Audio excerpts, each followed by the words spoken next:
Assalamualaikum warahmatullahi wabarakatuh. Perkenalkan, nama saya Siti Aisyah dari kelas akuntansi. Di sini saya akan menjelaskan materi bab 7, yaitu tentang zakat. Yang pertama di sini ada pengertian zakat. Zakat dari segi etimologi memiliki beberapa arti, antara lain ialah pengembangan.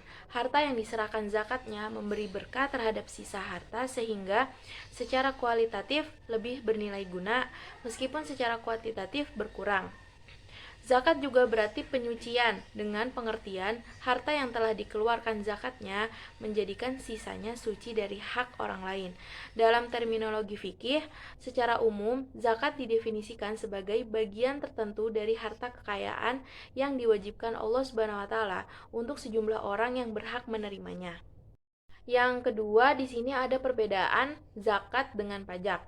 Penulis-penulis dari Indonesia seperti Daud Ali dan Amir Syarifuddin menyebutkan beberapa perbedaan antara zakat dengan pajak. Yang pertama, zakat adalah kewajiban yang ditetapkan berdasarkan Al-Quran.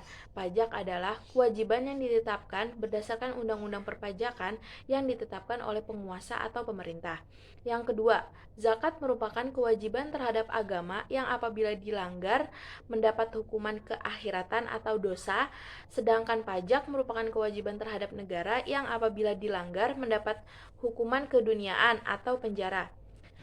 Perbedaan yang ketiga, zakat diwajibkan kepada umat Islam yang kaya, sedangkan pajak diwajibkan kepada semua rakyat muslim maupun non-muslim, baik kaya maupun miskin.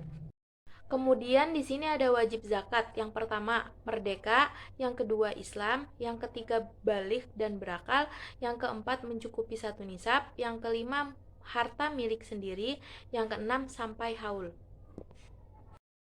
Kemudian di sini ada mustahik zakat atau orang yang berhak menerima zakat. Ada 8. Yang pertama orang fakir, yang kedua orang miskin, yang ketiga amil zakat, yang keempat mualaf kulubuhum, yang kelima rikob, yang keenam gorimin, yang ketujuh fisabilillah, dan yang terakhir itu ibnu sabil. Yang kelima di sini ada harta yang wajib dizakatkan. Ada 6 macam. Yang pertama, emas dan perak. Yang kedua, harta perniagaan. Yang ketiga, unta. Yang keempat, kambing. Yang kelima, sapi dan kerbau. Yang keenam, makanan dari buah-buahan dan sayur-sayuran. Selanjutnya di sini ada kekayaan yang terpendam dan tambang. Dalam istilah Arab, kekayaan ini disebut rikoz, yang diartikan sebagai harta kekayaan simpanan orang terdahulu yang ditemukan oleh umat Islam di tanah milik mereka, termasuk sesuatu yang digali dari bumi yang memiliki nilai.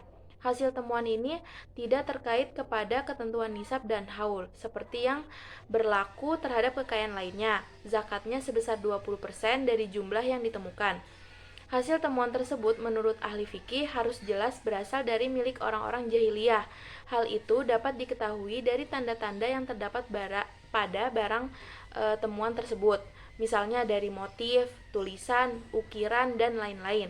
Jika dari barang tersebut dapat tanda-tanda yang menunjukkan bahwa pemiliknya adalah orang Islam, maka barang itu tidak dapat disebut rikoz, tetapi disebut lukotah atau barang temuan. Disebut juga lukotah jika tidak diketahui pemilik yang menanamnya apakah orang Islam atau orang kafir. Kemudian di sini yang ketujuh ada hikmah dan fungsi sosial zakat. Hikmah zakat yang pertama, mengikis sifat-sifat kekikiran dari dalam jiwa seorang muzaki serta melatihnya untuk berjiwa dermawan. Yang kedua, menciptakan ketenangan dan ketentraman bukan hanya terhadap penerima atau mustahik, tapi juga kepada muzakinya. Yang ketiga, zakat dapat pula menciptakan ketenangan batin bagi muzaki dan dengan ketenangan itu, ia lebih terkonsentrasi menghadapi usaha pengembangan hartanya. Hasbih Asidiki memaparkan secara rinci tentang rahasia dan hikmah zakat sebagai berikut. Yang pertama, zakat dapat menyucikan jiwa seorang mukmin yang berzakat dari sifat-sifat kikir dan mengantarkannya kepada sifat kedermawanan. Yang kedua, zakat sebagai ibadah dapat mendekatkan seseorang kepada Allah Subhanahu wa taala yang pada giliran ia dapat melaksanakan ibadah lain dengan khusyuk. Yang kedua ada fungsi sosial zakat. Zakat berfungsi mengecilkan perbedaan, karena sebagian harta kekayaan yang kaya membantu dan menumbuhkan kehidupan ekonomi yang miskin, sehingga golongan ekonomi seperti ini dapat diperbaiki. Dengan zakat, hubungan pergaulan antara kedua golongan yang berbeda tadi semakin harmonis.